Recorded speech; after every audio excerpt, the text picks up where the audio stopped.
Hey everyone, in this video we're going to take a look at the second story of chapter 4 from the Road to Latin textbook. It's called Puella Laeta. So in this story we're going to continue what we've been talking about with our family, the story that we've been learning about them, and we're also going to continue our look at the genitive case, which is the new form of grammar that we've really been working on this chapter. It's a short story, it's about a paragraph, so nothing too crazy, but it just gives you another shot at reading and practicing your Latin. So again, if you want to take a look at it, I'd recommend you go to Nova Latin. You can see the story, you can see the cases highlighted, English translations, all these different things. There's a lot of good stuff there, grammar exercises to help you with the chapter. I'd recommend you take a look at it, and hopefully it helps you as you work your way through this textbook. But the first thing you got to do, again, I've said this on all the videos, make sure you understand the grammar, the vocab. You need to learn it. It's very hard to translate if you don't know what the words mean. And the grammar will help you too, so you understand the structure of what's going on in these sentences. Then the next thing you got to do is you got to read it aloud and find someone to read it back to you so you can practice your speaking and your listening. It's really important to work on those two skills. Once you've hit that place and you're ready to go, you can dive in and start translating the story. So the story starts like this. You have Cornelia et secunda sunt filiae Tulliae. So here we have the continuation of the two daughters that we learned in one of the previous chapters, Cornelia and Secunda, right? So you have Cornelia and Secunda are the daughters, the filiae of Tullia. So this sentence is interesting because at the end of it, you have two different phrases here. You have filiae and Tulliae, and these two nouns are using the same ending, but they're doing two completely different things. So if you look at it, you have Cornelia and Secunda are.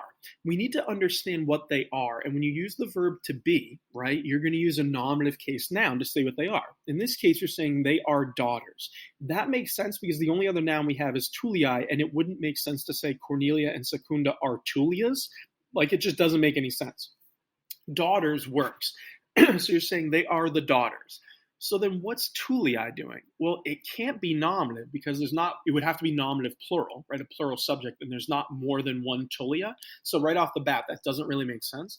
But also in the context of the sentence, you'd be saying Cornelia and Secunda are daughters Tullias. Like, it just doesn't add up.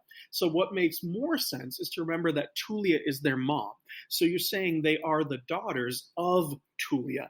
It's genitive singular. And again, I know that it can be tricky when you're seeing these noun endings that look exactly the same. You just need to practice, keep the noun endings in the back of your mind, and let the sentence guide you to the right answer. If you think about it, there's only going to be one thing that really makes sense here. So you're saying Cornelia and Secunda are the daughters of Tullia.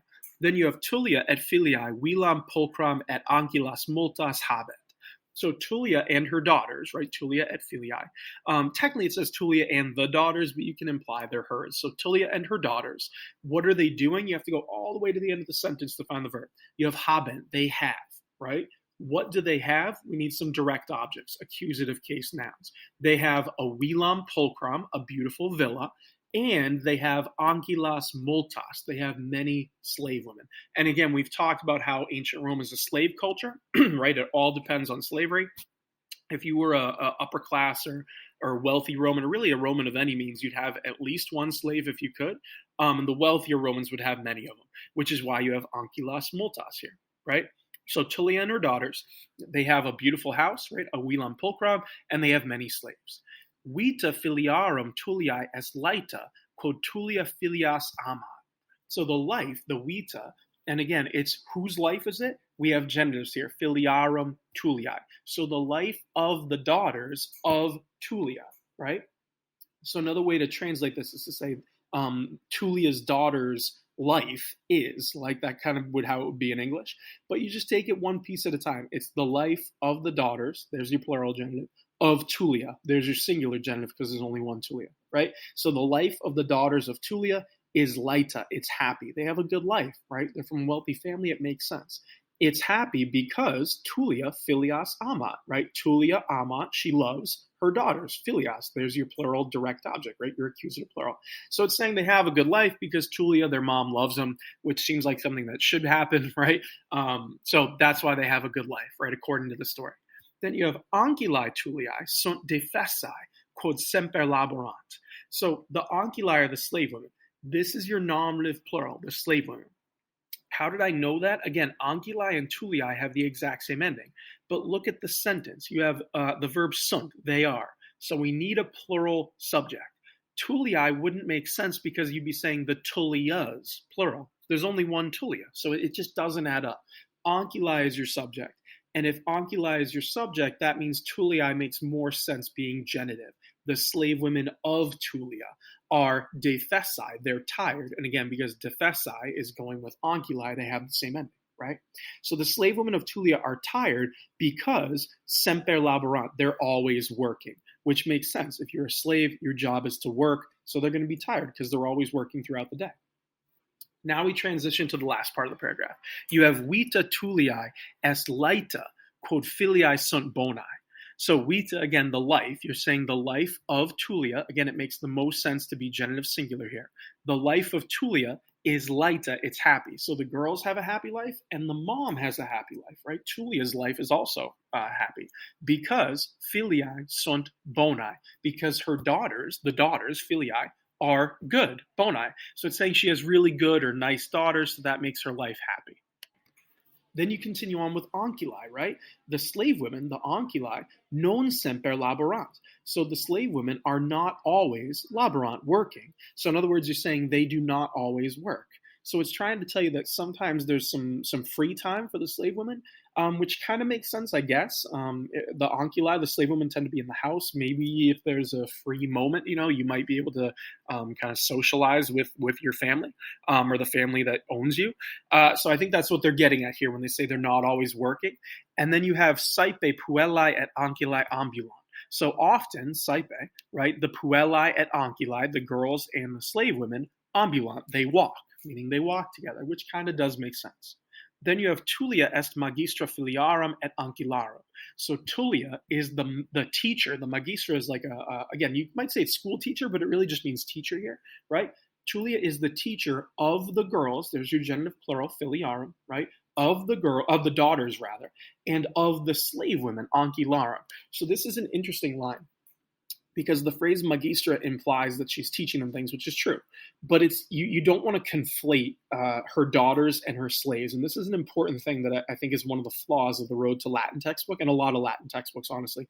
They try to give you this thought of like the happy slave mentality, which is just not true, right? If you're a slave, you're not happy, right? No matter what life you live, you are enslaved. So to call slaves happy, you'll see it in this textbook, and I'll point it out, is always wrong, in my opinion. And I think this is a line, too, that's kind of giving you the wrong impression of what would happen in a family that owns slaves. When you read this, Tulia is the teacher of the daughters and the slave girls.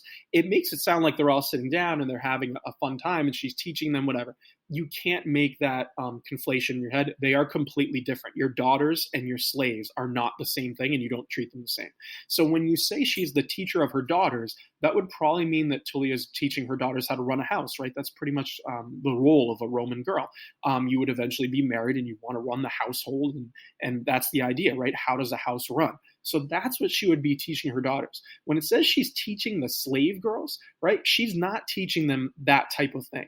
What she's teaching them, and again, teaching is kind of a sketchy word to begin with when you're talking about the oncularum, she's telling them what to do. So there's a difference between saying, hey, daughter, this is how you run a house, and hey, slave girl, go do this. So this to me is a little bit of a tricky line. It's not my favorite one just because of the implication of how you can read this. It's more of a cultural thing. But again, keep in mind, your daughters and your slaves are not the same thing. But this line literally says Tulia is the teacher of the slaves, her daughters and of the slave girls, which is true, but they're not learning the same thing would be my point. You're not really educating your ancularum, right? Your onculi, your slave girls.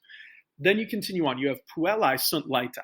The girls are happy. Right? And again, the girls here are referring to her daughters, not the slaves. So puellae sunt laetae, right? The daughters or the girls are happy.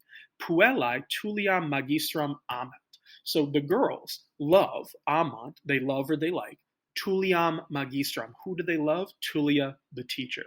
So it's saying that the daughters, and again, I'm not entirely sure what Road to Latin meant here. Technically, puellae could be referring to the slave girls too. They're not going to really love their master. That's not really the relationship that I want you to think about as you read through this book. I think a better way to translate this is to focus on the daughters, right? So when you read puellae, think about her daughters. Her daughters are happy, which is true. The slave girls probably not.